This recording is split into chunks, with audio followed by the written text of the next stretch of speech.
Before sleep settles in, a story begins to breathe in the quiet space between thought and dream. This book is not a single voice, but many, each character speaking in their own gentle truth.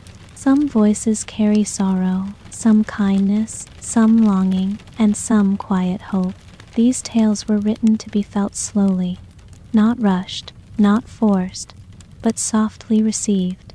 The Happy Prince and Other Tales invites you to listen, to rest, and to drift without resistance.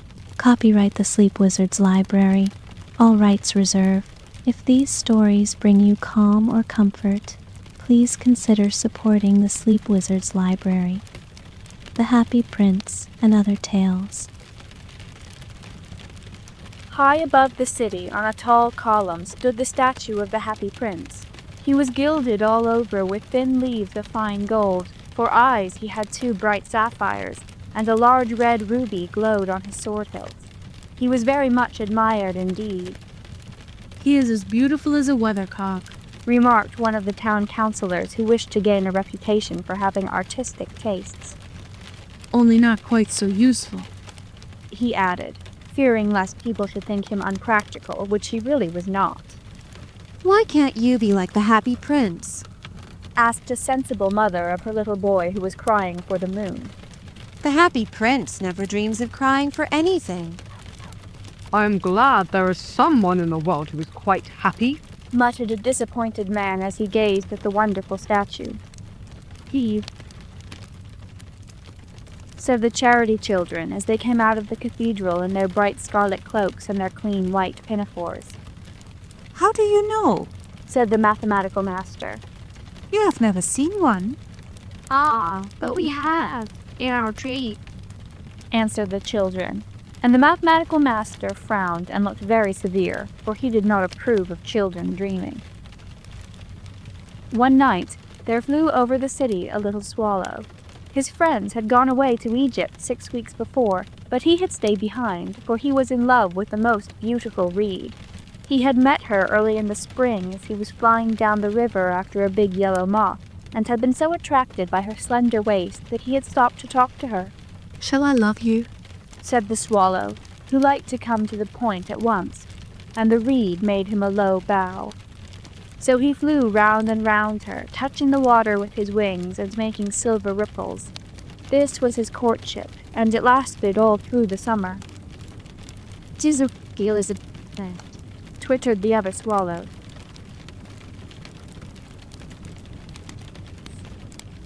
And indeed, the river was quite full of reeds. Then when the autumn came, they all flew away. After they had gone, he felt lonely and began to tire of his lady love. "She has no conversation," he said, "and I am afraid that she is a coquette, for she is always flirting with the wind." and certainly, whenever the wind blew, the reed made the most graceful curtsies. "I admit that she is domestic," he continued, "but I love travelling, and my wife, consequently, should love travelling also.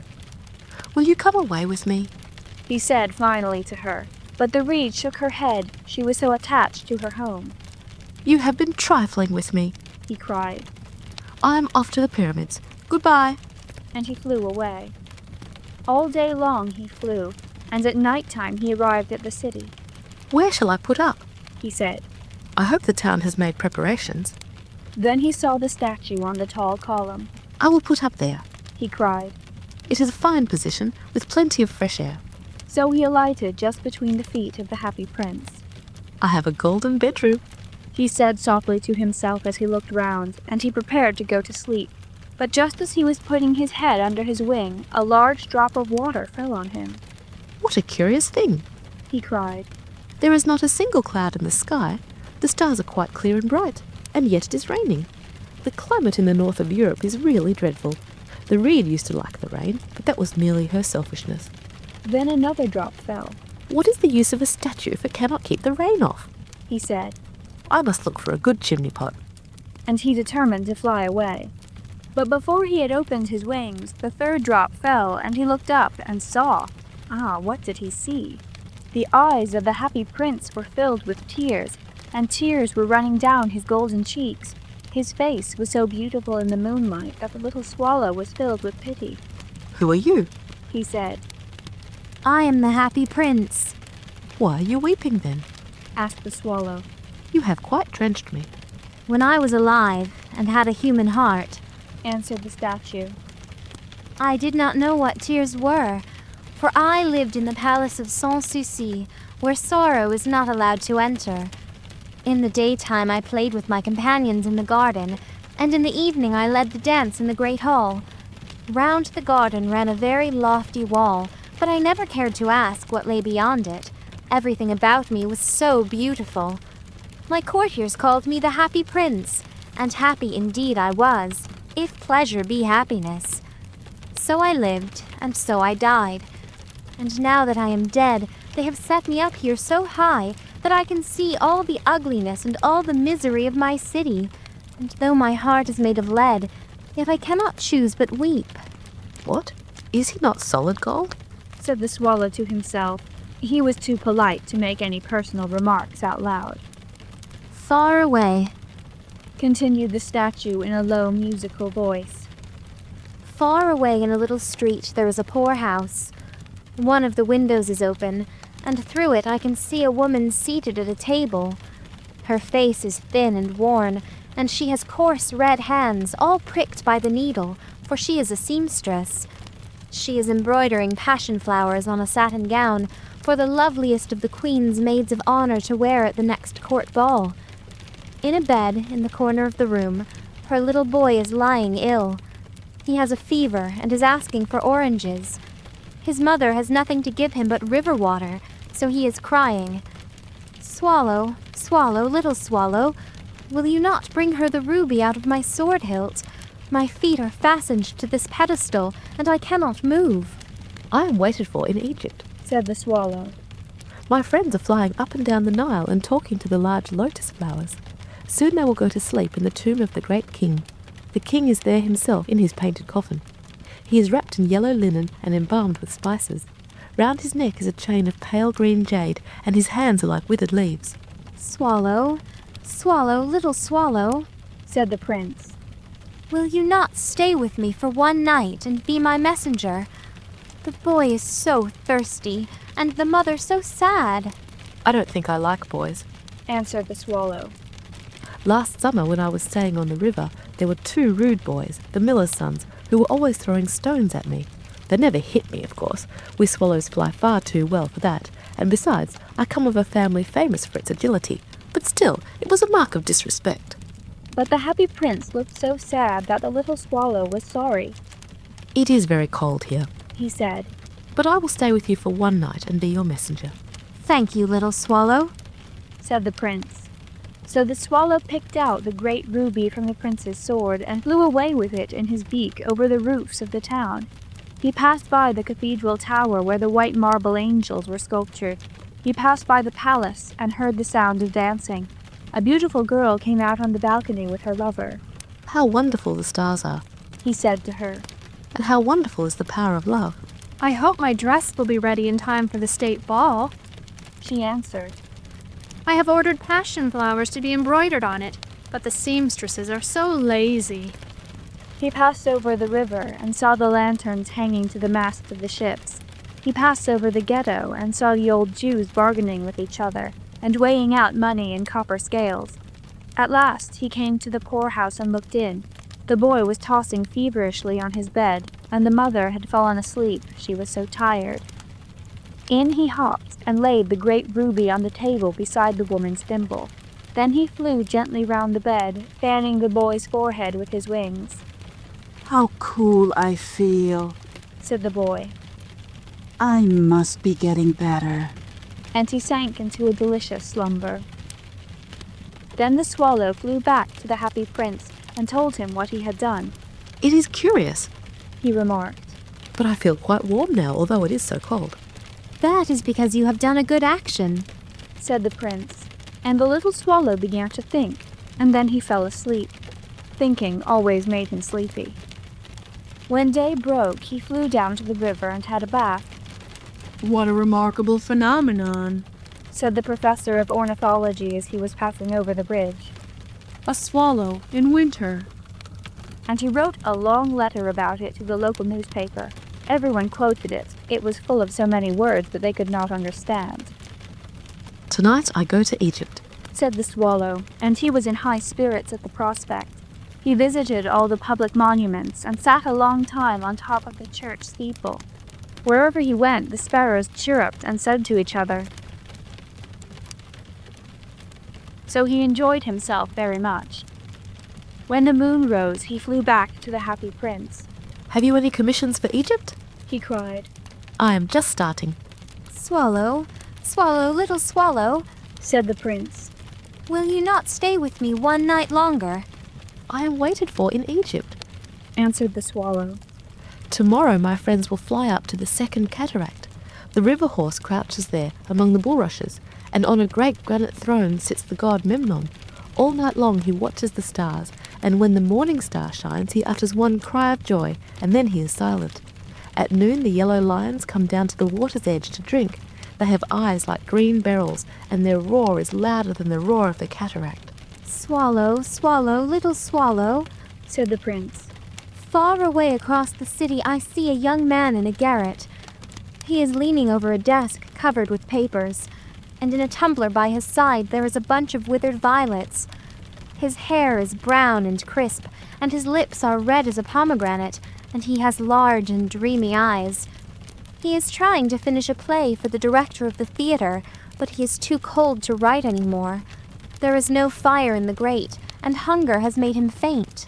I will wait with you one night longer, said the swallow, who really had a good heart. Shall I take him another ruby? Alas, I have no ruby now, said the prince. My eyes are all that I have left. They are made of rare sapphires which were brought out of India 1,000 years ago. Pluck out one of them and take it to him. He will sell it to the jeweler and buy food and firewood and finish his play. Dear prince, said the swallow, I cannot do that. And he began to weep. Swallow, swallow, little swallow, said the prince. Do as I command you. So the swallow plucked out the prince's eye and flew away to the student's garret. It was easy enough to get in, as there was a hole in the roof. Through this he darted and came into the room. The young man had his head buried in his hands, so he did not hear the flutter of the bird's wings, and when he looked up, he found the beautiful sapphire lying on the withered violets. I am beginning to be appreciated, he cried.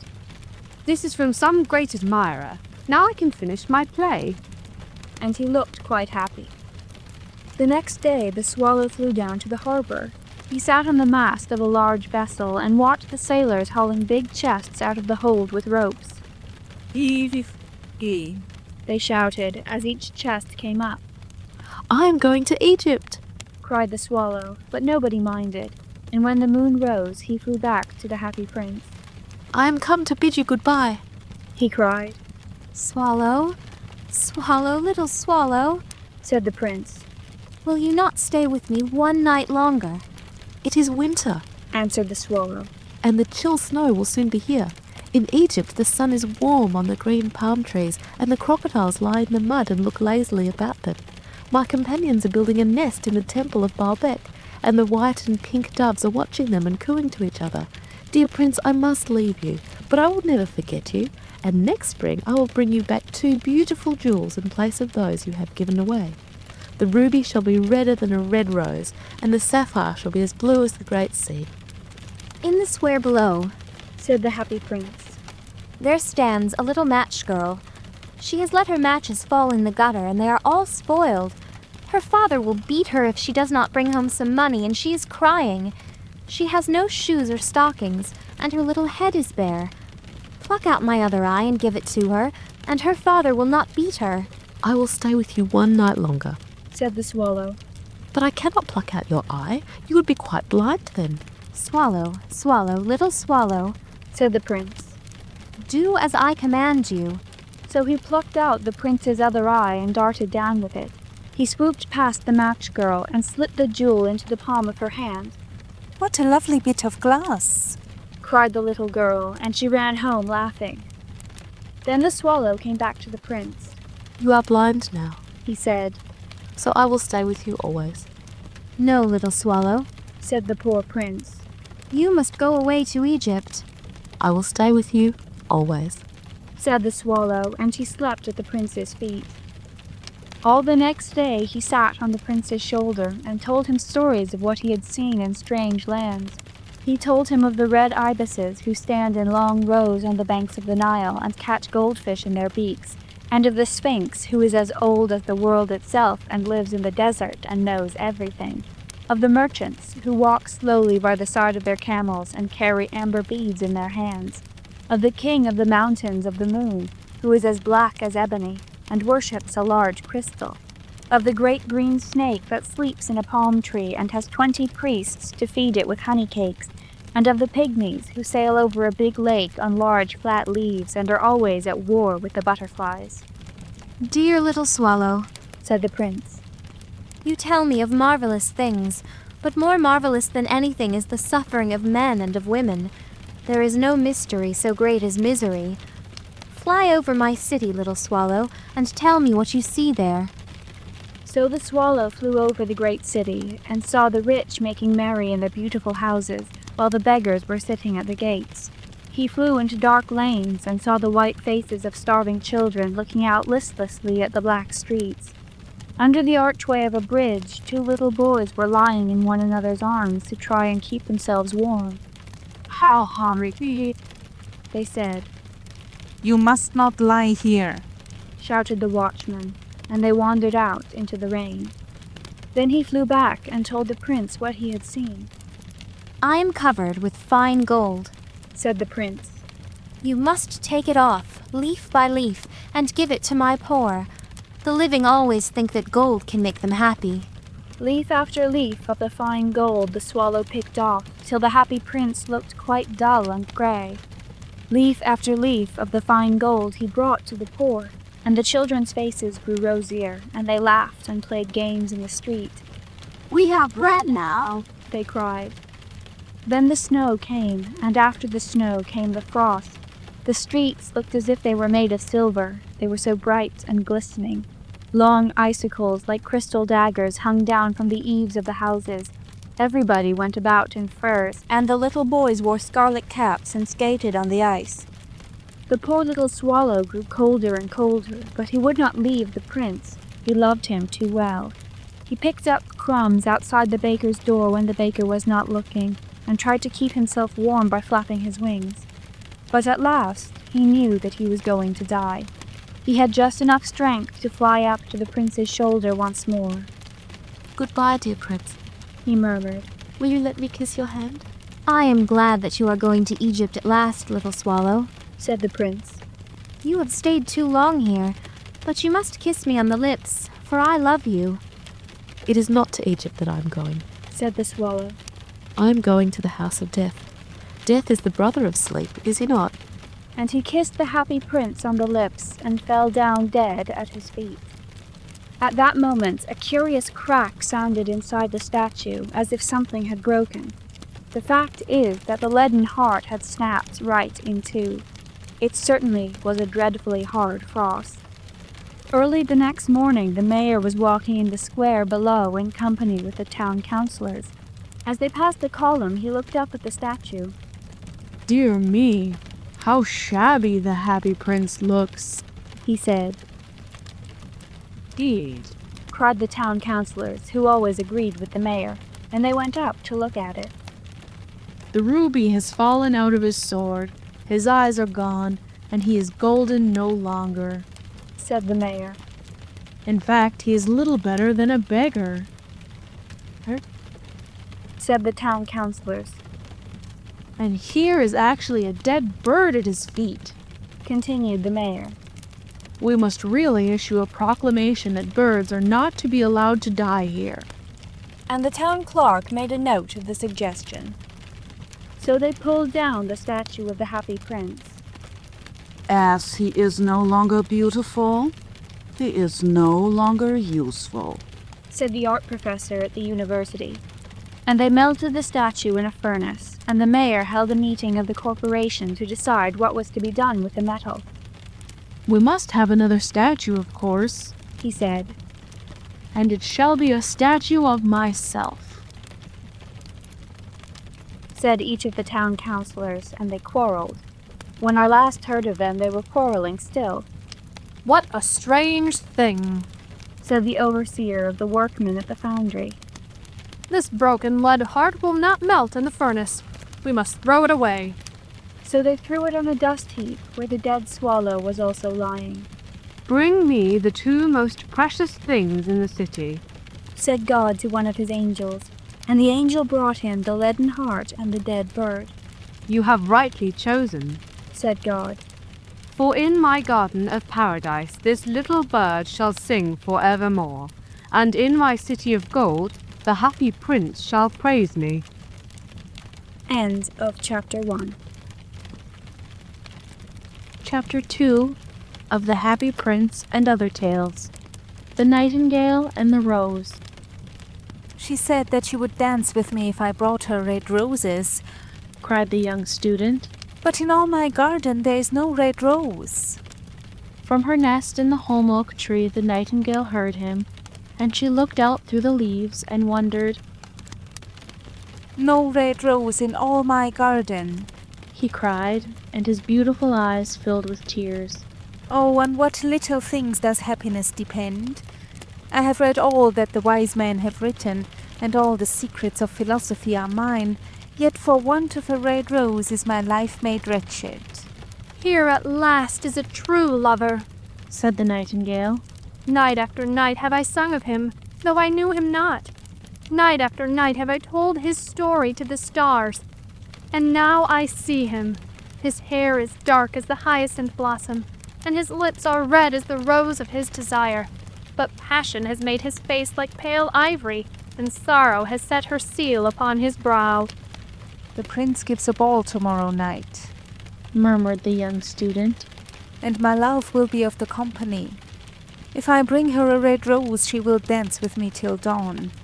If I bring her a red rose, I shall hold her in my arms, and she will lean her head upon my shoulder, and her hand will be clasped in mine. But there is no red rose in my garden, so I shall sit lonely, and she will pass me by. She will have no heed of me, and my heart will break." "Here indeed is the true lover," said the nightingale. "What I sing of, he suffers. What is joy to me, to him is pain. Surely love is a wonderful thing. It is more precious than emeralds, and dearer than fine opals. Pearls and pomegranates cannot buy it, nor is it set forth in the marketplace. It may not be purchased of the merchants, nor can it be weighed out in the balance for gold." "The musicians will sit in their gallery," said the young student, "and play upon their stringed instruments, and my love will dance to the sound of the harp and the violin. She will dance so lightly that her feet will not touch the floor, and the courtiers in their gay dresses will throng round her. But with me she will not dance, for I have no red rose to give her." And he flung himself down on the grass and buried his face in his hands and wept. "Why is he weeping?" asked a little green lizard as he ran past him with his tail in the air. "Why indeed?" said a butterfly who was fluttering about after a sunbeam. "Why indeed?" whispered a daisy to his neighbor in a soft, low voice. "He is weeping for a red rose," said the nightingale. "For a red rose," they cried. How very ridiculous." And the little lizard, who was something of a cynic, laughed outright. But the nightingale understood the secret of the student's sorrow, and she sat silent in the oak tree and thought about the mystery of love. Suddenly she spread her brown wings for flight and soared into the air. She passed through the grove like a shadow, and like a shadow she sailed across the garden. In the center of the grass plot was standing a beautiful rose tree, and when she saw it she flew over to it and lit upon a spray. "Give me a red rose," she cried, "and I will sing you my sweetest song." But the tree shook its head. "My roses are white," it answered, "as white as the foam of the sea, and whiter than the snow upon the mountain. But go to my brother, who grows round the old sundial, and perhaps he will give you what you want." So the nightingale flew over to the rose tree that was growing round the old sundial. "Give me a red rose," she cried. "and I will sing you my sweetest song." But the tree shook its head. "My roses are yellow," it answered. "as yellow as the hair of the mermaiden who sits upon an amber throne, and yellower than the daffodil that blooms in the meadow before the mower comes with his scythe. But go to my brother who grows beneath the student's window, and perhaps he will give you what you want." So the nightingale flew over to the rose tree that was growing beneath the student's window. "Give me a red rose," she cried. "and I will sing you my sweetest song." But the tree shook its head. My roses are red, it answered. as red as the feet of the dove, and redder than the great fans of coral that wave and wave from the ocean cavern. But the winter has chilled my veins, and the frost has nipped my buds, and the storm has broken my branches, and I shall have no roses at all this year." "One red rose is all I want," cried the nightingale. "Only one red rose. Is there no way by which I can get it?" "There is a way," answered the tree, "but it is so terrible that I dare not tell you." "Tell it to me," said the nightingale. "I am not afraid." "If you want a red rose," said the tree, "you must build it out of music by moonlight and stain it with your own heart's blood. You must sing to me with your breast against a thorn. All night long you must sing to me, and the thorn must pierce your heart, and your lifeblood must flow into my veins and become mine." "Death is a great price to pay for a red rose," cried the nightingale, "and life is very dear to all. It is pleasant to sit in the green wood and to watch the sun in his chariot of gold, and the moon in her chariot of pearl. Sweet is the scent of the hawthorn, and sweet are the bluebells that hide in the valley, and the heather that blows on the hill. Yet love is better than life. And what is the heart of a bird compared to the heart of a man?" So she spread her brown wings for flight and soared into the air. She swept over the garden like a shadow, and like a shadow she sailed through the grove. The young student was still lying on the grass where she had left him, and the tears were not yet dry in his beautiful eyes. "Be happy," cried the nightingale. "Be happy. You shall have your red rose. I will build it out of music by moonlight, and stain it with my own heart's blood. All that I ask of you in return is that you will be a true lover, for love is wiser than philosophy, though he is wise, and mightier than power, though he is mighty. Flame-colored are his wings, and colored like flame is his body. His lips are sweet as honey, and his breath is like frankincense." The student looked up from the grass and listened, but he could not understand what the nightingale was saying to him, for he only knew the things that are written down in books. But the oak tree understood and felt sad, for he was very fond of the little nightingale who had built her nest in his branches. "Sing me one last song," he whispered. "I shall feel very lonely when you are gone." So the nightingale sang to the oak tree, and her voice was like water bubbling from a silver jar. When she had finished her song, the student got up and pulled a notebook and a lead pencil out of his pocket. "She has form," he said to himself as he walked away through the grove. "That cannot be denied to her, but has she got feeling? I'm afraid not. In fact, she's like most artists. She's all style without any sincerity. She would not sacrifice herself for others.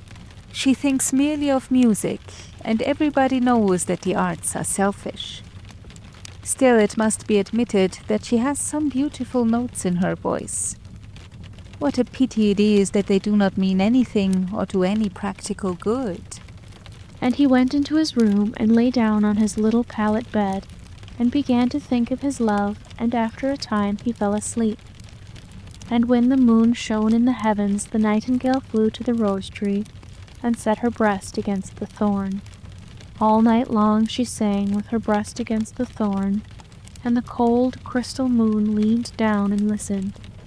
All night long she sang, and the thorn went deeper and deeper into her breast, and her lifeblood ebbed away from her. She sang first of the birth of love in the heart of a boy and a girl, and on the topmost spray of the rose tree there blossomed a marvelous rose, petal following petal, as song followed song. Pale was it, at first, as the mist that hangs over the river, pale as the feet of the morning, and silver as the wings of the dawn. As the shadow of a rose in a mirror of silver, as the shadow of a rose in a water pool, so was the rose that blossomed on the topmost spray of the tree. But the tree cried to the nightingale to press closer against the thorn. "Press closer, little nightingale," cried the tree, "or the day will come before the rose is finished." So the nightingale pressed closer against the thorn, and louder grew her song, for she sang of the birth of passion in the soul of a man and a maid. And a delicate flush of pink came into the leaves of the rose, like the flush in the face of the bridegroom when he kisses the lips of the bride. But the thorn had not yet reached her heart, so the rose's heart remained white, for only a nightingale's heart's blood can crimson the heart of a rose. And the tree cried to the nightingale to press closer against the thorn. "Press closer, little nightingale," cried the tree, "or the day will come before the rose is finished." So the nightingale pressed closer against the thorn, and the thorn touched her heart, and a fierce pang of pain shot through her. Bitter, bitter was the pain, and wilder grew her song, for she sang of the love that is perfected by death, of the love that dies not in the tomb. And the marvelous rose became crimson, like the rose of the eastern sky. Crimson was the girdle of petals, and crimson as a ruby was the heart. But the nightingale's voice grew fainter, and her little wings began to beat, and a film came over her eyes. Fainter and fainter grew her song, and she felt something choking in her throat. Then she gave one last burst of music. The white moon heard it, and she forgot the dawn, and lingered on in the sky. The red rose heard it, and it trembled all over with ecstasy, and opened its petals to the cold morning air. Echo bore it to her purple cavern in the hills, and woke the sleeping shepherds from their dreams. It floated through the reeds of the river, and they carried its message to the sea. "Look, look," cried the tree. "the rose is finished now." But the nightingale made no answer, for she was lying dead in the long grass with the thorn in her heart. And at noon the student opened his window and looked out. Why, what a wonderful piece of luck! He cried. Here is a red rose. I have never seen any rose like it in all my life. It is so beautiful that I am sure it has a long Latin name. And he leaned down and plucked it. Then he put on his hat and ran up to the professor's house with the rose in his hand. The daughter of the professor was sitting in the doorway winding blue silk on a reel, and her little dog was lying at her feet. You said that you would dance with me if I brought you a red rose, cried the student. Here is the reddest rose in all the world. You will wear it tonight next to your heart, and as we dance together it will tell you how I love you. But the girl frowned. I am afraid it will not go with my dress, she answered. And besides, the Chamberlain's nephew has sent me some real jewels, and everybody knows that jewels cost far more than flowers. Well, upon my word, you are very ungrateful, said the student angrily, and he threw the rose into the street, where it fell into the gutter, and a cartwheel went over it. Ungrateful, said the girl. I tell you what, you are very rude. And after all, who are you? Only a student. Why, I don't believe you have even got silver buckles to your shoes, as the Chamberlain's nephew has. And she got up from her chair and went into the house. What a silly thing love is, said the student as he walked away. It is not half as useful as logic, for it does not prove anything, and it is always telling one of things that are not going to happen, and making one believe things that are not true. In fact, it is quite unpractical, and as in this age to be practical is everything, I shall go back to philosophy and study metaphysics. So he returned to his room and pulled out a great dusty book and began to read. End of The Nightingale and the Rose. Chapter 3. of the Happy Prince and Other Tales. The Selfish Giant. Every afternoon as they were coming from school, the children used to go and play in the giant's garden. It was a large, lovely garden with soft green grass. Here and there over the grass stood beautiful flowers like stars, and there were 12 peach trees that in the springtime broke out into delicate blossoms of pink and pearl, and in the autumn bore rich fruit. The birds sat on the trees and sang so sweetly that the children used to stop their games in order to listen to them. "How we are here," they cried to each other. One day the giant came back. He had been to visit his friend, the Cornish ogre, and had stayed with him for 7 years. After the 7 years were over, he had said all that he had to say, for his conversation was limited, and he determined to return to his own castle. When he arrived, he saw the children playing in the garden. "What are you doing here?" he cried in a very gruff voice, and the children ran away. "My own garden is my own garden," said the giant. "Anyone can understand that, and I will allow nobody to play in it but myself." So he built a high wall all round it and put up a notice board. "Trespassers will be prosecuted." He was a very selfish giant. The poor children had now nowhere to play. They tried to play on the road, but the road was very dusty and full of hard stones, and they did not like it. They used to wander round the high wall when their lessons were over and talk about the beautiful garden inside. "How happy you are there," they said to each other. Then the spring came, and all over the country there were little blossoms and little birds. Only in the garden of the selfish giant it was still winter. The birds did not care to sing in it, as there were no children, and the trees forgot to blossom. Once a beautiful flower put its head out from the grass, but when it saw the notice board it was so sorry for the children that it slipped back into the ground again and went off to sleep. The only people who were pleased were the snow and the frost.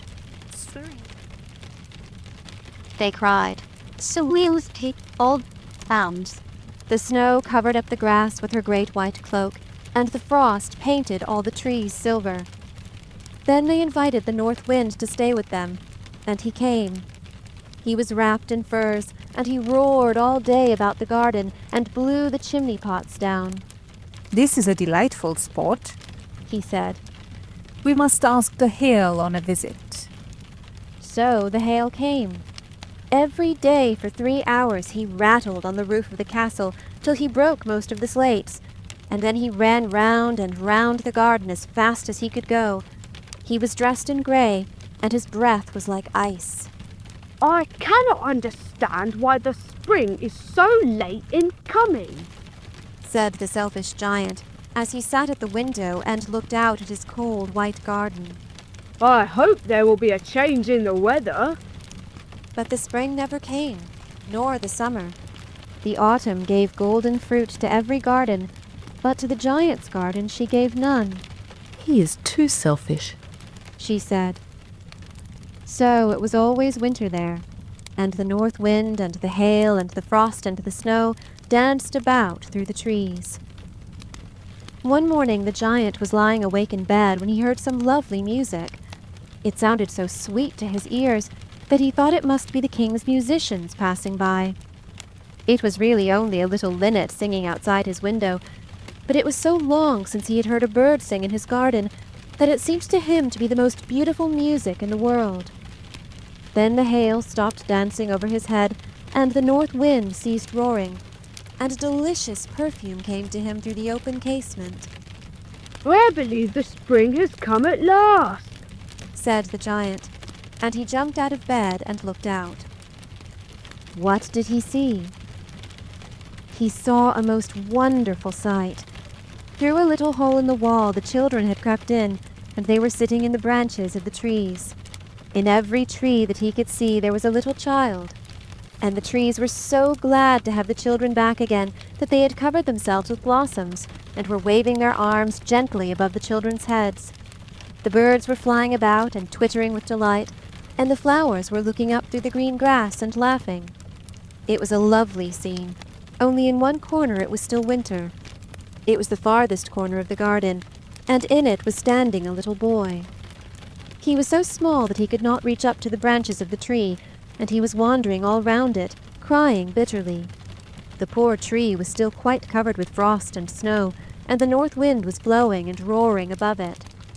"Climb up, little boy," said the tree, and it bent its branches down as low as it could, but the boy was too tiny. And the giant's heart melted as he looked out. How selfish I have been, he said.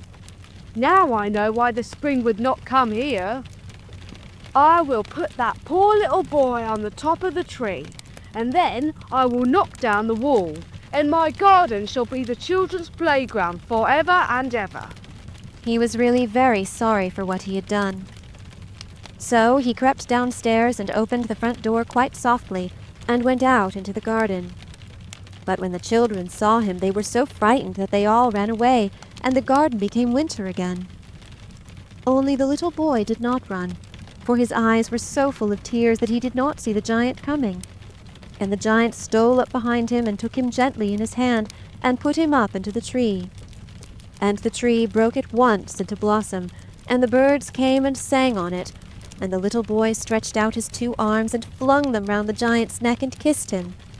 And the other children, when they saw that the giant was not wicked any longer, came running back, and with them came the spring. It is your garden now, little children, said the giant, and he took a great axe and knocked down the wall. And when the people were going to market at 12 o'clock, they found the giant playing with the children in the most beautiful garden they had ever seen. All day long they played, and in the evening they came to the giant to bid him goodbye. But where is your little companion? He said. The boy I put into the tree. The giant loved him the best because he had kissed him. We don't, answered the children. You must tell him to be sure and come here tomorrow, said the giant. But the children said that they did not know where he lived and had never seen him before, and the giant felt very sad. Every afternoon when school was over, the children came and played with the giant. But the little boy whom the giant loved was never seen again. The giant was very kind to all the children, yet he longed for his first little friend and often spoke of him. How I would like to see him, he used to say. Years went over, and the giant grew very old and feeble. He could not play about any more, so he sat in a huge armchair and watched the children at their games, and admired his garden. I have many beautiful flowers, he said. But the children are the most beautiful flowers of all. One winter morning he looked out of his window as he was dressing. He did not hate the winter now, for he knew that it was merely the spring asleep, and that the flowers were resting. Suddenly he rubbed his eyes in wonder, and looked and looked. It certainly was a marvelous sight. In the farthest corner of the garden was a tree quite covered with lovely white blossoms. Its branches were all golden, and silver fruit hung down from them, and underneath it stood the little boy he had loved. Downstairs ran the giant in great joy, and out into the garden. He hastened across the grass and came near to the child, and when he came quite close his face grew red with anger, and he said, Who hath dared to wound thee? For on the palms of the child's hands were the prints of 2 nails, and the prints of 2 nails were on the little feet. Hath dared to wound thee? Cried the giant. Tell me, that I might take my big sword and slay him. Nay, answered the child. But these are the wounds of love. Who art thou? Said the giant, and a strange awe fell on him, and he knelt before the little child. And the child smiled on the giant and said to him, You let me play once in your garden. Today you shall come with me to my garden, which is paradise. And when the children ran in that afternoon, they found the giant lying dead under the tree, all covered with white blossoms. End of chapter 3.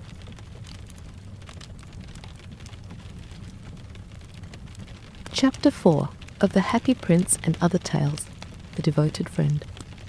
One morning, the old water rat put his head out of his hole. He had bright beady eyes and stiff grey whiskers, and his tail was like a long bit of black India rubber. The little ducks were swimming about in the pond, looking just like a lot of yellow canaries, and their mother, who was pure white with real red legs, was trying to teach them how to stand on their heads in the water. "You will never be in the best society unless you can stand on your heads," she kept saying to them, and every now and then she showed them how it was done. But the little ducks paid no attention to her. They were so young that they did not know what an advantage it is to be in society at all. "What disobedient children!" cried the old water rat. "They really deserve to be drowned." "Nothing of the kind," answered the duck. "Everyone must make a beginning, and parents cannot be too patient." I know nothing about the feelings of parents," said the water rat. "I am not a family man.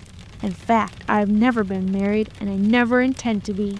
Love is all very well in its way, but friendship is much higher. Indeed, I know nothing in the world that is either nobler or rarer than a devoted friendship." And what, pray, is your idea of the duties of a devoted friend? asked a green linnet, who was sitting in the willow tree hard by and had overheard the conversation. "Yes, that is just what I want to know," said the duck, and she swam away to the end of the pond and stood upon her head, in order to give her children a good example. "What a silly question!" cried the water rat. "I should expect my devoted friend to be devoted to me, of course." "And what would you do in return?" said the little bird, swinging upon a silver spray and flapping his tiny wings.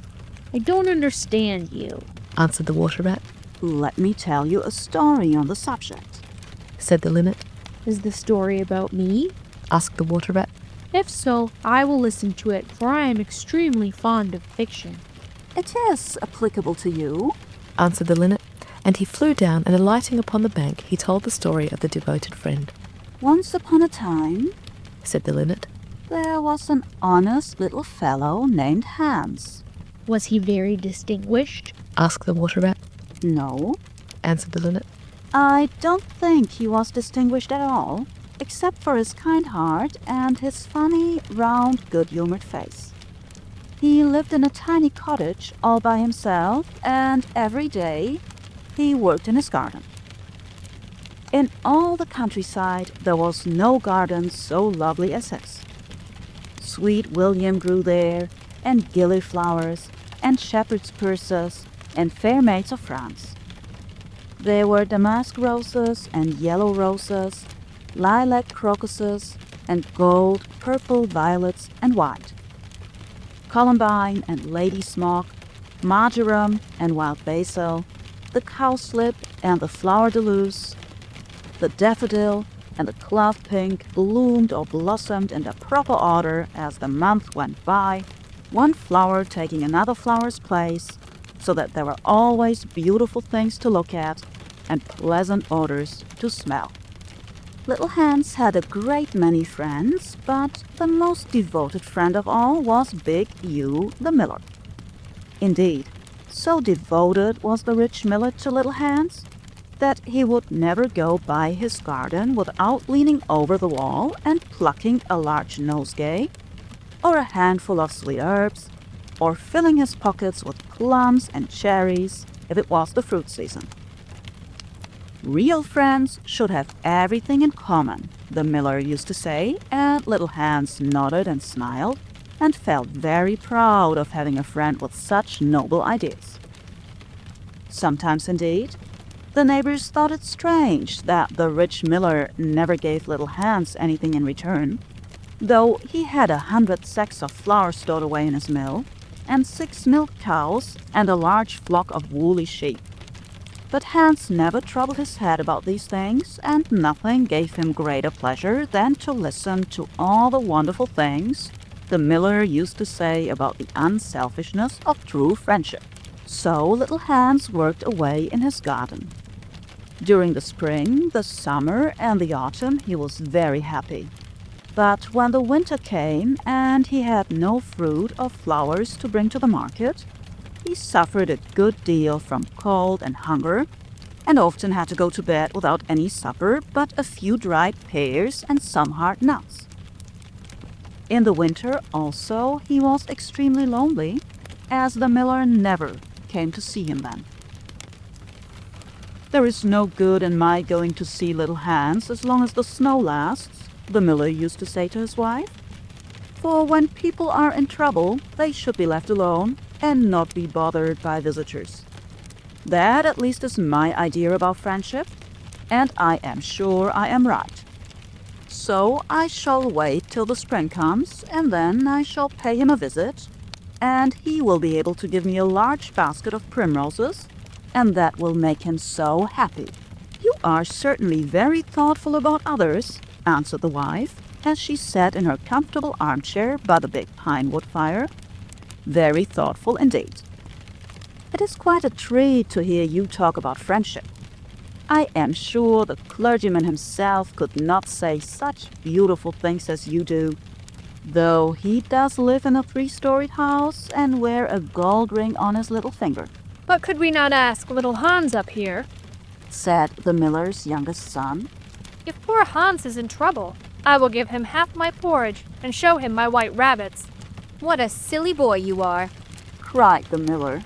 I really don't know what is the use of sending you to school. You seem not to learn anything.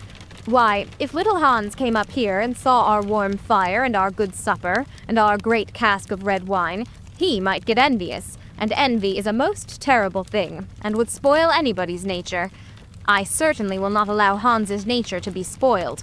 I am his best friend, and I will always watch over him and see that he is not led into any temptations. Besides, if Hans came here, he might ask me to let him have some flour on credit, and that I could not do. Flour is one thing, and friendship is another, and they should not be confused. Why, the words are spelt differently, and mean quite different things. Everybody can see that. How well you talk, said the miller's wife, pouring herself out a large glass of warm ale. Really, I feel quite drowsy. It's just like being in church. Lots of people act well, answered the miller. But very few people talk well, which shows that talking is much the more difficult thing of the two, and much the finer thing also. And he looked sternly across the table at his little son, who felt so ashamed of himself that he hung his head down and grew quite scarlet, and began to cry into his tea. However, he was so young that you must excuse him. Is that the end of the story? Asked the water rat. Certainly not, answered the linnet. That is the beginning. Then you are quite behind the age, said the water rat. Every good storyteller nowadays starts with the end and then goes on to the beginning and concludes with the middle. That is the new method. I heard all about it the other day from a critic who was walking round the pond with a young man. He spoke of the matter at great length, and I am sure he must have been right, for he had blue spectacles and a bald head. And whenever the young man made any remark, he always answered, "Pooh! But pray go on with your story. I like the miller immensely. I have all kinds of beautiful sentiments myself, so there is a great sympathy between us." Well, said the linnet, hopping now on one leg and now on the other. As soon as the winter was over and the primroses began to open their pale yellow stars, the miller said to his wife that he would go down and see little Hans. Why, what a good heart you have, cried his wife. You are always thinking of others. And mind you take the big basket with you for the flowers. So the miller tied the sails of the windmill together with a strong iron chain and went down the hill with a basket on his arm. Good morning, little Hans, said the miller. Good morning, said Hans, leaning on his spade and smiling from ear to ear. And how have you been all the winter? said the miller. Well, really, cried Hans. It is very good of you to ask, very good indeed. I am afraid I had rather a hard time of it, but now the spring has come and I am quite happy and all my flowers are doing well. We often talked of you during the winter, Hans, said the miller, and wondered how you were getting on. That was kind of you, said Hans. I was half afraid you had forgotten me. Hans, I am surprised at you, said the miller. Friendship never forgets. That is the wonderful thing about it. but I'm afraid you don't understand the poetry of life. How lovely your primroses are looking, by the by. They are certainly very lovely, said Hans. And it is a most lucky thing for me that I have so many. I am going to bring them into the market and sell them to the burgomaster's daughter and buy back my wheelbarrow with the money. Buy back your wheelbarrow? You don't mean to say you have sold it. What a very stupid thing to do. Well, the fact is, said Hans, that I was obliged to. You see, the winter was a very bad time for me, and I really had no money at all to buy bread with. So I first sold the silver buttons of my Sunday coat, and then I sold my silver chain, and then I sold my big pipe, and at last I sold my wheelbarrow. But I am going to buy them all back again now. Hans, said the miller, I will give you my wheelbarrow. It is not in very good repair. Indeed, one side is gone and there is something wrong with the wheel spokes, but in spite of that I will give it to you. I know it is very generous of me, and a great many people would think me extremely foolish for parting with it, but I am not like the rest of the world.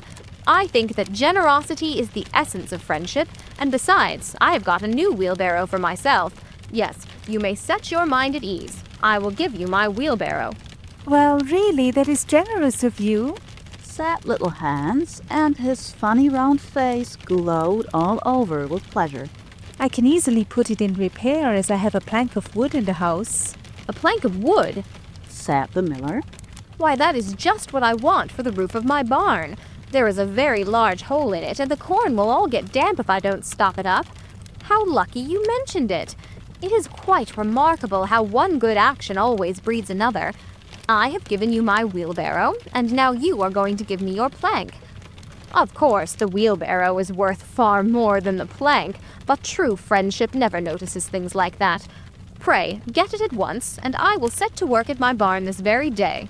Certainly, cried little Hans, and he ran into the shed and dragged the plank out. It is not a very big plank, said the miller, looking at it. And I am afraid that after I have mended my barn roof, there won't be any left for you to mend the wheelbarrow with. But of course, that is not my fault. And now, as I have given you my wheelbarrow, I am sure you would like to give me some flowers in return. Here is the basket, and mind you fill it quite full. Quite full? said little Hans rather sorrowfully, for it was really a very big basket, and he knew that if he filled it, he would have no flowers left for the market, and he was very anxious to get his silver buttons back. Well, really, answered the miller, as I have given you my wheelbarrow, I don't think that it is much to ask you for a few flowers. I may be wrong, but I should have thought that friendship, true friendship, was quite free from selfishness of any kind.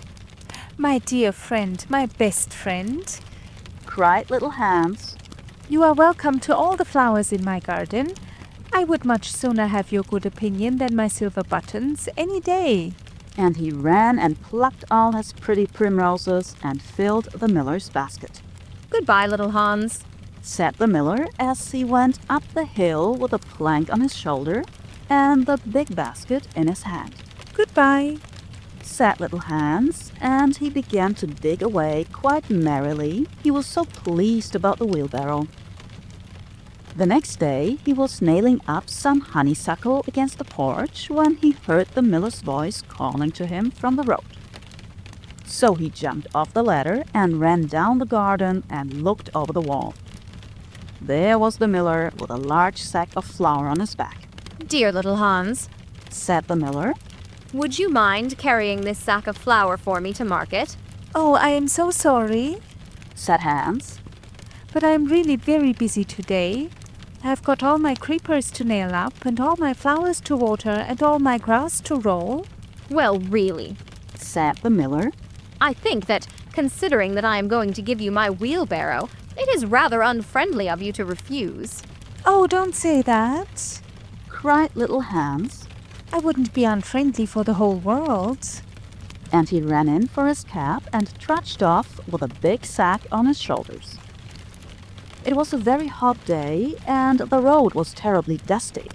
And before Hans had reached the 6th milestone, he was so tired that he had to sit down and rest. However, he went on bravely, and at last he reached the market. After he had waited there some time, he sold the sack of flour for a very good price, and then he returned home at once, for he was afraid that if he stopped too late, he might meet some robbers on the way. It has certainly been a hard day, said little Hans to himself as he was going to bed.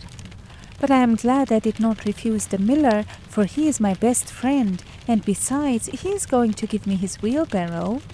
Early the next morning, the miller came down to get the money for his sack of flour, but little Hans was so tired that he was still in bed.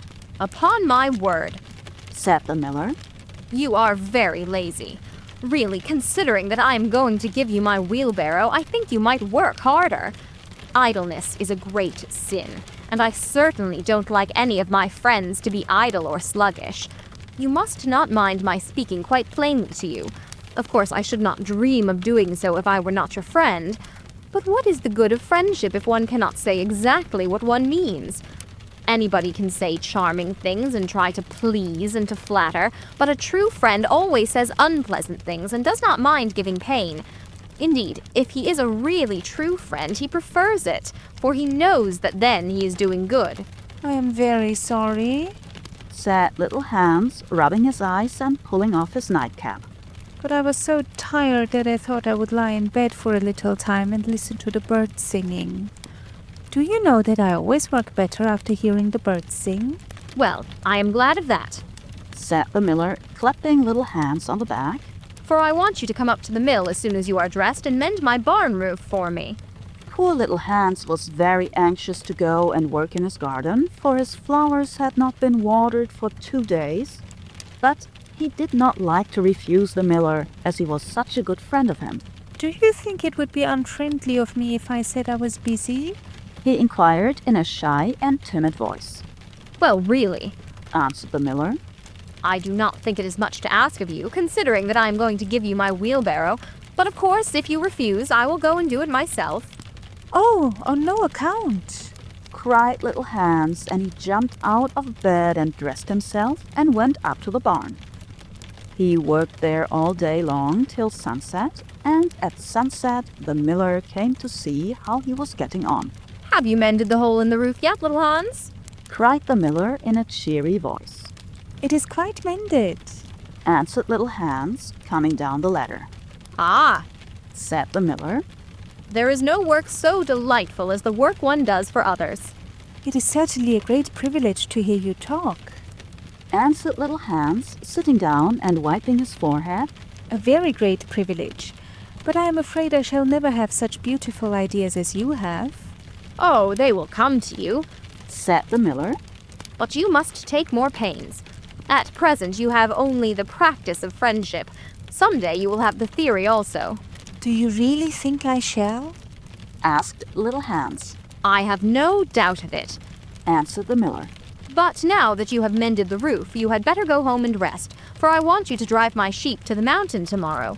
Poor little Hans was afraid to say anything to this, and early the next morning the miller brought his sheep round to the cottage, and Hans started off with them to the mountain. It took him the whole day to get there and back, and when he returned, he was so tired that he went off to sleep in his chair and did not wake up till it was broad daylight. What a delightful time I shall have in my garden, he said, and he went to work at once. But somehow he was never able to look after his flowers at all, for his friend, the miller, was always coming round and sending him off on long errands or getting him to help at the mill. Little Hans was very much distressed at times, as he was afraid his flowers would think he had forgotten them, but he consoled himself by the reflection that the miller was his best friend. Besides, he used to say, he is going to give me his wheelbarrow, and that is an act of pure generosity. So little Hans worked away for the miller, and the miller said all kinds of beautiful things about friendship, which Hans took down in a notebook and used to read over at night, for he was a very good scholar. Now it happened that one evening, Little Hans was sitting by his fireside when a loud rap came at the door. It was a very wild night, and the wind was blowing and roaring round the house so terribly that at first he thought it was merely the storm. But a second rap came, and then a third, louder than any of the others. "It is some poor traveler," said Little Hans to himself, and he ran to the door. There stood the miller with a lantern in one hand and a big stick in the other. Dear little Hans, cried the miller, I am in great trouble. My little boy has fallen off a ladder and hurt himself, and I am going for the doctor. But he lives so far away, and it is such a bad night, that it has just occurred to me that it would be much better if you went instead of me. You know I am going to give you my wheelbarrow, and so it is only fair that you should do something for me in return. "Certainly," cried Little Hans. "I take it quite as a compliment your coming to me, and I will start off at once. But you must lend me your lantern, as the night is so dark that I am afraid I might fall into the ditch." I am very sorry, answered the miller, but it is my new lantern, and it would be a great loss to me if anything happened to it. "Well, never mind, I will do without it," cried Little Hans, and he took down his great fur coat and his warm scarlet cap and tied a muffler round his throat and started off. What a dreadful storm it was! The night was so black that Little Hans could hardly see, and the wind was so strong that he could scarcely stand. However, he was very courageous, and after he had been walking about 3 hours, he arrived at the doctor's house and knocked at the door. "Who is there?" cried the doctor, putting his head out of his bedroom window. "Little Hans, doctor. "What do you want, Little Hans?" The miller's son has fallen from a ladder and has hurt himself, and the miller wants you to come at once." "All right," said the doctor, and he ordered his horse and his big boots and his lantern, and came downstairs and rode off in the direction of the miller's house, Little Hans trudging behind him. But the storm grew worse, and the rain fell in torrents, and Little Hans could not see where he was going or keep up with the horse. At last, he lost his way and wandered off on the moor, which was a very dangerous place, as it was full of deep holes, and there poor Little Hans was drowned. His body was found the next day by some goatherds, floating in a great pool of water, and was brought back by them to the cottage. Everybody went to Little Hans' funeral, as he was so popular, and the miller was the chief mourner. As I was his best friend, said the miller, it is only fair that I should have the best place. So he walked at the head of the procession in a long black cloak, and every now and then he wiped his eyes with a big pocket handkerchief. "Little Hans is certainly a great loss to everyone," said the blacksmith when the funeral was over, and they were all seated comfortably at the inn, drinking spiced wine and eating sweet cakes. A great loss to me, at any rate, answered the miller. Why, I had as good as given him my wheelbarrow, and now I really don't know what to do with it. It is very much in my way at home, and it is in such bad repair that I could not get anything for it if I sold it. I will certainly take care not to give away anything again. One always suffers for being generous. "Well," said the water rat after a long pause. "Well, that is the end," said the linnet. "But what became of the miller?" asked the water rat. "Oh, I really don't know," replied the linnet. "And I am sure that I don't care." "It is quite evident, then, that you have no sympathy in your nature," said the water rat. "I am afraid you don't quite see the moral of the story," remarked the linnet. "The what?" screamed the water rat. "The moral?" "Do you mean to say that the story has a moral?" "Certainly," said the linnet. "Well, really," said the water rat in a very angry manner. "I think you should have told me that before you began. If you had done so, I certainly would not have listened to you. In fact, I should have said pooh like the critic. However, I can say it now." So he shouted out, "Pooh," at the top of his voice, and gave a whisk with his tail and went back into his hole. "And how do you like the water rat?" asked the duck, who came paddling up some minutes afterwards. "He has a great many good points. But for my own part, I have a mother's feelings. and I can never look at a confirmed bachelor without the tears coming into my eyes. I'm rather afraid that I have annoyed him, answered the linnet. The fact is that I told him a story with a moral. Ah, that is always a very dangerous thing to do, said the duck, and I quite agree with her. End of chapter 4. Chapter 5 of The Happy Prince and Other Tales. The king's son was going to be married, and so there were general rejoicings. He had waited a whole year for his bride, and at last she had arrived. She was a Russian princess and had driven all the way from Finland in a sledge drawn by 6 reindeer. The sledge was shaped like a great golden swan, and between the swan's wings lay the little princess herself. Her long ermine cloak reached right down to her feet. On her head was a tiny cap of silver tissue, and she was as pale as the snow palace in which she had always lived. So pale was she that as she drove through the streets, all the people wondered. She is like a... They cried, and they threw down flowers on her from the balconies. At the gate of the castle, the prince was waiting to receive her. He had dreamy violet eyes, and his hair was like fine gold. When he saw her, he sank upon one knee and kissed her hand. Your picture was beautiful, he murmured. But you are more beautiful than your picture. And the little princess blushed.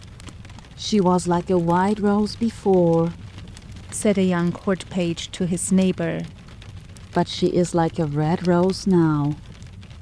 And the whole court was delighted. For the next 3 days, everybody went about saying, Sparrows was white. And the king gave orders that the page's salary was to be doubled.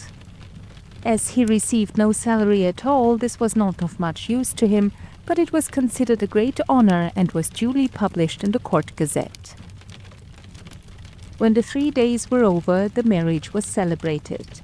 It was a magnificent ceremony, and the bride and bridegroom walked hand in hand under a canopy of purple velvet embroidered with little pearls. Then there was a state banquet which lasted for 5 hours. The prince and princess sat at the top of the great hall and drank out of a cup of clear crystal. Only true lovers could drink out of this cup, for if false lips touched it, it grew grey and dull and cloudy. It is quite clear that they love each other, said the little page. As clear as crystal. And the king doubled his salary a second time. What an honor, cried all the courtiers. After the banquet, there was to be a ball. The bride and bridegroom were to dance the rose dance together, and the king had promised to play the flute. He played very badly, but no one had ever dared to tell him so, because he was the king. Indeed, he knew only 2 airs and was never quite certain which one he was playing, but it made no matter, for whatever he did, everybody cried out, "Charming! Charming!" The last item on the program was a grand display of fireworks, to be let off exactly at midnight. The little princess had never seen a firework in her life, so the king had given orders that the royal pyrotechnist should be in attendance on the day of her marriage. What are fireworks like? She had asked the prince one morning as she was walking on the terrace. They are like aurora borealis, said the king, who always answered questions that were addressed to other people. only much more natural. I prefer them to stars myself, as you always know when they are going to appear, and they are as delightful as my own flute playing. You must certainly see them. So, at the end of the king's garden, a great stand had been set up, and as soon as the royal pyrotechnist had put everything in its proper place, the fireworks began to talk to each other. The world is certainly very beautiful, cried a little squib. Just look at those yellow tulips. Why, if they were real crackers, they could not be lovelier. I am very glad I have traveled. Travel improves the mind wonderfully, and does away with all one's prejudices. The king's garden is not the world, you foolish squib, said a big Roman candle. The world is an enormous place, and it would take you 3 days to see it thoroughly. Any place you love is the world to you, exclaimed the pensive Catherine Wheel, who had been attached to an old deal box in early life and prided herself on her broken heart. But love is not fashionable anymore. The poets have killed it. They wrote so much about it that nobody believed them, and I am not surprised. True love suffers and is silent. I remember myself once. But it is no matter now. Romance is a thing of the past. Nonsense, said the Roman candle. Romance never dies. It is like the moon and lives forever. The bride and bridegroom, for instance, love each other very dearly. I heard all about them this morning from a brown paper cartridge who happened to be staying in the same drawer as myself, and he knew the latest court news. But the Catherine Wheel shook her head. Romance is dead. Romance is dead. Romance is dead, she murmured. She was one of those people who think that if you say the same thing over and over a great many times, it becomes true in the end. Suddenly, a sharp, dry cough was heard, and they all looked round. It came from a tall, supercilious-looking rocket who was tied to the end of a long stick. He always coughed before he made any observation so as to attract attention. He said, and everybody listened except the poor Catherine Wheel, who was still shaking her head and murmuring, "Romance is dead." "Order! Order!" cried out a cracker. He was something of a politician and had always taken a prominent part in the local elections, so he knew the proper parliamentary expressions to use. "Quite dead," whispered the Catherine Wheel, and she went off to sleep. As soon as there was perfect silence, the rocket coughed a third time and began. He spoke with a very slow, distinct voice, as if he was dictating his memoirs, and always looked over the shoulder of the person to whom he was talking. In fact, he had a most distinguished manner. "How fortunate it is for the king's son," he remarked, "that he is to be married on the very day on which I am to be let off. Really, if it had been arranged beforehand, it could not have turned out better for him. But princes are always lucky." "Dear me," said the little squib. "I thought it was quite the other way, and that we were to be let off in the prince's honor." "It may be so with you," he answered. "Indeed, I have no doubt that it is. But with me it is different. I am a very remarkable rocket, and come of remarkable parents. My mother was the most celebrated Catherine Wheel of her day, and was renowned for her graceful dancing. When she made her great public appearance, she spun round 19 times before she went out, and each time that she did so, she threw into the air 7 pink stars. She was 3 feet and a half in diameter, and made of the very best gunpowder. My father was a rocket like myself, and of French extraction. He flew so high that people were afraid he would never come down again. He did, though, for he was of a kindly disposition, and he made the most brilliant descent in a shower of golden rain. The newspapers wrote about his performance in very flattering terms. Indeed, the Court Gazette called him a triumph of pyrotechnic art." Pyrotechnic, you mean, said a Bengal light. "I know it is pyrotechnic, for I saw it written on my own canister." "Well, I said pyrotechnic," answered the rocket in a severe tone of voice, and the Bengal light felt so crushed that he began at once to bully the little squibs in order to show that he was still a person of some importance. "I was saying," continued the rocket. What was I saying?" "You were talking about yourself," replied the Roman candle. "Of course. I knew I was discussing some interesting subject when I was so rudely interrupted. I hate rudeness and bad manners of every kind, for I am extremely sensitive. No one in the whole world is so sensitive as I am quite sure of that." What is a sensitive person? Said the cracker to the Roman candle. A person who, because he has corns himself, always treads on other people's toes, answered the Roman candle in a low whisper, and the cracker nearly exploded with laughter. Pray, what are you laughing at? Inquired the rocket. I am not laughing. I am laughing because I am happy, replied the cracker. That is a very selfish reason, said the rocket angrily. What right have you to be happy? You should be thinking about others. In fact, you should be thinking about me. I am always thinking about myself, and I expect everybody else to do the same. That is what is called sympathy.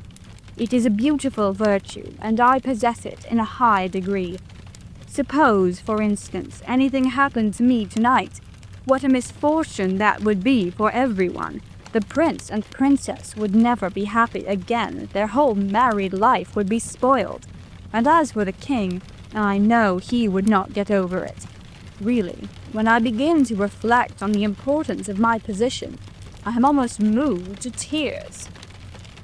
If you want to give pleasure to others, cried the Roman candle, you had better keep yourself dry. Certainly, exclaimed the Bengal light, who was now in better spirits. That is only common sense. Common sense, indeed, said the rocket indignantly. You forget that I am very uncommon and very remarkable. Why, anybody can have common sense, provided that they have no imagination. But I have imagination, for I never think of things as they really are. I always think of them as being quite different. As for keeping myself dry, there is evidently no one here who can at all appreciate an emotional nature. Fortunately for myself, I don't care. The only thing that sustains one through life is the consciousness of the immense inferiority of everybody else, and this is a feeling I have always cultivated. But none of you have any hearts. Here you are, laughing and making merry, just as if the prince and princess had not just been married. Well, really, exclaimed the small fire balloon. Why not? It is a most joyful occasion, and when I soar up into the air, I intend to tell the stars all about it. You will see them twinkle when I talk to them about the pretty bride. Ah, what a trivial view of life, said the rocket. But it is only what I expected. There is nothing in you. You are hollow and empty. Why, perhaps the prince and princess may go to live in a country where there is a deep river, and perhaps they may have one only son, a little fair-haired boy with violet eyes like the prince himself, and perhaps some day he may go out to walk with his nurse, and perhaps the nurse may go to sleep under a great elder tree, and perhaps the little boy may fall into the deep river and be drowned. What a terrible misfortune! Poor people, to lose their only son. It is really too dreadful. I shall never get over it. But they have not lost their only son, said the Roman candle. No misfortune has happened to them at all. I never said that they had, replied the rocket. I said that they might. If they lost their only son, there would be no use in saying anything more about the matter. I hate people who cry over spilt milk. But when I think that they might lose their only son, I certainly am much affected. You certainly are, cried the Bengal light. In fact, you are the most affected person I ever met. You are the rudest person I ever met, said the rocket. And you cannot understand my friendship for the prince. Why, you don't even know him, growled the Roman candle. I never said I knew him, answered the rocket. I dare say that if I knew him, I should not be his friend at all. It is a very dangerous thing to know one's friends. You had really better keep yourself dry, said the fire balloon. That is the important thing. Very important for you, I have no doubt, answered the rocket. But I shall weep if I choose. And he actually burst into real tears, which flowed down his stick like raindrops and nearly drowned two little beetles who were just thinking of setting up house together and were looking for a nice dry spot to live in. He must have a truly romantic nature, said the Catherine Wheel. For he weeps when there is nothing at all to weep about. Huh. And she heaved a deep sigh and thought about the deal box. But the Roman candle and the Bengal light were quite indignant and kept saying, "Humbug, humbug," at the top of their voices. They were extremely practical, and whenever they objected to anything, they called it humbug. Then the moon rose like a wonderful silver shield, and the stars began to shine, and the sound of music came from the palace. The prince and princess were leading the dance. They danced so beautifully that the tall white lilies peeped in at the windows and watched them, and the great red poppies nodded their heads and beat time. Then 10 o'clock struck, and then 11, and then 12, and at the last stroke of midnight everyone came out on the terrace, and the king sent for the royal pyrotechnist. "Let the fireworks begin," said the king, and the royal pyrotechnist made a low bow and marched down to the end of the garden. He had 6 attendants with him, each of whom carried a lighted torch at the end of a long pole. It was certainly a magnificent display. Whiz! Whiz! Went the Catherine Wheel as she spun round and round. Boom! Boom! Went the Roman candle. Then the squibs danced all over the place, and the Bengal lights made everything look scarlet. "Goodbye," cried the fire balloon as he soared away, dropping tiny blue sparks. Bang, bang, answered the crackers, who were enjoying themselves immensely. Everyone was a great success except the remarkable rocket. He was so damp with crying that he could not go off at all. The best thing in him was the gunpowder, and that was so wet with tears that it was of no use. All his poor relations, to whom he would never speak, except with a sneer, shot up into the sky like wonderful golden flowers with blossoms of fire. Cried the court, and the little princess laughed with pleasure. "I suppose they are reserving me for some grand occasion," said the rocket. "No doubt that is what it means." And he looked more supercilious than ever. The next day the workmen came to put everything tidy. "This is evidently a deputation," said the rocket. "I will receive them with becoming dignity." So he put his nose in the air and began to frown severely, as if he were thinking about some very important subject. But they took no notice of him at all till they were just going away. Then one of them caught sight of him. "Hello!" he cried. "What a bad rocket!" And he threw him over the wall into the ditch.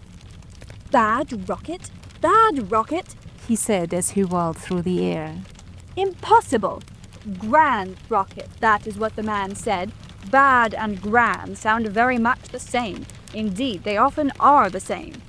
And he fell into the mud. "It is not very comfortable here," he remarked. "but no doubt it is some fashionable watering place, and they have sent me away to recruit my health. My nerves are certainly very much shattered, and I require rest." Then a little frog with bright jeweled eyes and a green mottled coat swam up to him. "A new arrival, I see," said the frog.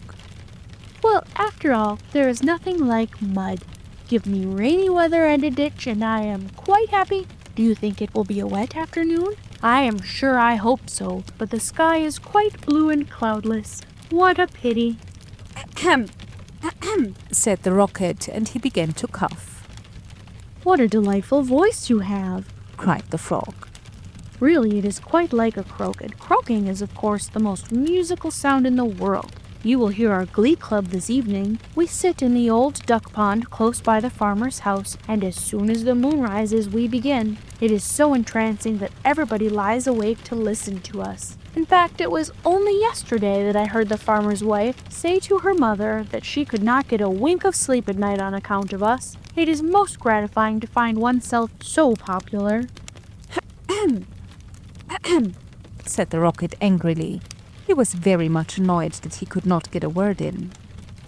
A delightful voice, certainly, continued the Frog. I hope you will come over to the duck pond. I am off to look for my daughters. I have 6 beautiful daughters, and I am so afraid that Pike may meet them. He is a perfect monster and would have no hesitation in breakfasting off them. Well, goodbye. I've enjoyed our conversation very much, I assure you. Conversation indeed, said the Rocket. You have talked the whole time yourself. That is not conversation. Somebody must listen, answered the Frog. And I like to do all the talking myself. It saves time and prevents arguments.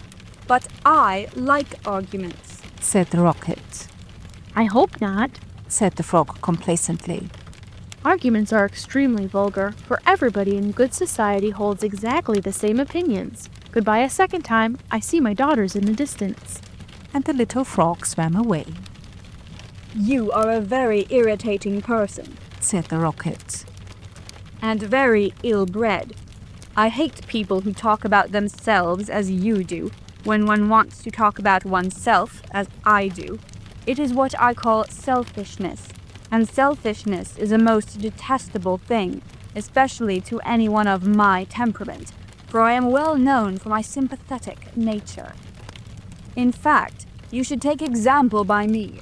You could not possibly have a better model. Now that you have the chance, you had better avail yourself of it, for I am going back to court almost immediately. I am a great favorite at court. In fact, the prince and princess were married yesterday in my honor. Of course, you know nothing of these matters, for you are a provincial. There is no good talking to him, said a dragonfly who was sitting on the top of a large brown bulrush. No good at all, for he has gone away. Well, that is his loss, not mine, answered the Rocket. I am not going to stop talking to him merely because he pays no attention. I like hearing myself talk. It is one of my greatest pleasures. I often have long conversations all by myself, and I am so clever that sometimes I don't understand a single word of what I am saying. Then you should certainly lecture on philosophy, said the dragonfly, and he spread a pair of lovely gauze wings and soared away into the sky. How very silly of him not to stay here, said the Rocket. I am sure that he has not often got such a chance of improving his mind. However, I don't care a bit. Genius like mine is sure to be appreciated some day.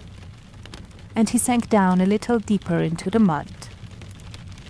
After some time, a large white duck swam up to him. She had yellow legs and webbed feet and was considered a great beauty on account of her waddle. Quack, quack, quack, she said. What a curious shape you are. May I ask, were you born like that, or is it the result of an accident? It is quite evident that you have always lived in the country, answered the Rocket. Otherwise, you would know who I am. However, I excuse your ignorance. It would be unfair to expect other people to be as remarkable as oneself. You will no doubt be surprised to hear that I can fly up into the sky and come down in a shower of golden rain. I don't think much of that, said the duck, as I cannot see what use it is to anyone. Now, if you could plow the fields like the ox, or draw a cart like the horse, or look after the sheep like the collie dog, that would be something. My good creature, cried the Rocket in a very haughty tone of voice. I see that you belong to the lower orders. A person of my position is never useful. We have certain accomplishments, and that is more than sufficient. I have no sympathy myself with industry of any kind, least of all with such industries as you seem to recommend. Indeed, I have always been of opinion that hard work is simply the refuge of people who have nothing whatever to do. Well, well, said the duck, who was of a very peaceable disposition and never quarrelled with anyone. Everybody has different tastes. I hope at any rate that you are going to take up your residence here. Dear no, cried the rocket. I am merely a visitor, a distinguished visitor. The fact is that I find this place rather tedious. There is neither society here nor solitude. In fact, it is essentially suburban. I shall probably go back to court, for I know that I am destined to make a sensation in the world. I had thoughts of entering public life once myself, remarked the duck. There are so many things that need reforming. Indeed, I took the chair at a meeting some time ago, and we passed resolutions condemning everything that we did not like. However, they did not seem to have much effect.